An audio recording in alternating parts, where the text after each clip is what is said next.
নমস্কার বন্ধুরা, ঝর্ণা cooking with village ফুডে সকলকে স্বাগত জানাই। আশা করি সকলেই খুব ভালো আছেন। আমি নতুন একটি রেসিপি নিয়ে আসছি, রুই মাছের তেল ঝাল। আজ বাজারে গিয়েছিলাম, দেখলাম খুব সুন্দর রুই মাছ পাওয়া যাচ্ছে, তাই কিনে নিয়ে আসলাম আর আপনাদের সঙ্গে এই রেসিপিটা শেয়ার করলাম। প্রথম থেকে শেষ পর্যন্ত ভিডিওটি দেখবেন, আশা করি আপনাদের ভালো লাগবে। এই রেসিপির জন্য কি নিয়েছি বলে দেব। এই রেসিপির জন্য এখানে নিয়েছি মাছ। বাজার থেকেই মাছ আমি কেটে নিয়ে চলে আসছি আর এখানে পরিষ্কার করে ধুয়ে নিয়েছি। তার থেকেই আমি মাছ 3টে চাকা নিয়েছি আর মুড়ো 2টো নিয়েছি। আর এখানে মশলার মধ্যে নিয়েছি লঙ্কা গুঁড়ো, হলুদ গুঁড়ো আর ধনে গুঁড়ো। আর নিয়েছি একটা বড় সাইজের পেঁয়াজ, খুব ছোট করে কেটে নিয়েছি। আর এখানে নিয়েছি একটা টমেটো কুচি, টমেটোটাকে আমি খুব ছোট ছোট করে মিহি করে কেটে নিয়েছি। আর এখানে 1 চামচ সাদা সর্ষে বেটে নিয়েছি আর খুব অল্প করে রসুন আর আদা একসঙ্গে বেটে নিয়েছি। এরপর মাছ ভাজার জন্য আমি উনুন ধরিয়ে উনুনের উপরে কড়া বসিয়ে দিয়েছি। কড়া গরম হয়ে গেছে, কড়ার মধ্যে দিলাম পরিমাণ মতো সর্ষের তেল। তেল গরম হতে থাকে, এদিকে আমি মাছের মধ্যে লবণ মাখিয়ে রেখেছিলাম, হলুদ মাখিয়ে নেব। 1 চামচ হলুদ দিলাম। এরপর ভালো করে হাত দিয়ে আমি প্রতিটা মাছের মধ্যে খুব ভালো করে আমি হলুদ মাখিয়ে নেব। এইভাবে হাত দিয়ে সাবধানে ঘষে নিতে হবে, নাহলে হাতের মধ্যে কাঁটা ফুটে যেতে পারে।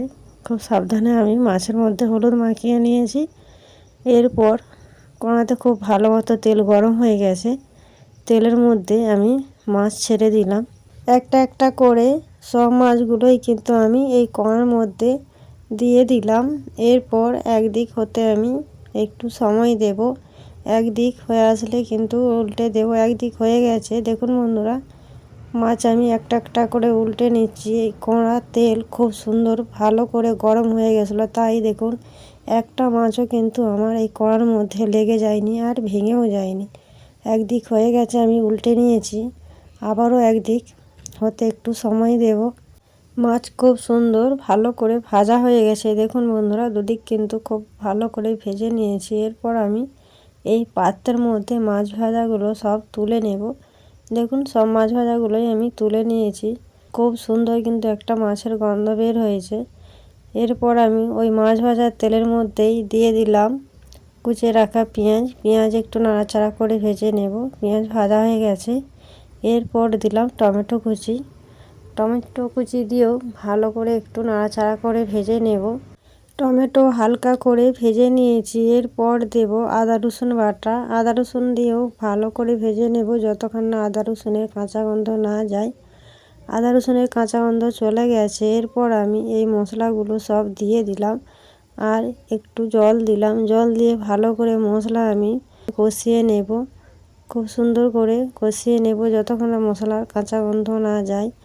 মশলা কষানো হয়ে গেছে, দেখুন মশলা থেকে তেল ছেড়েছে। এই সময় দেব আমি 1 চামচ সাদা সর্ষে বেটে রেখেছিলাম, দিয়ে দিলাম।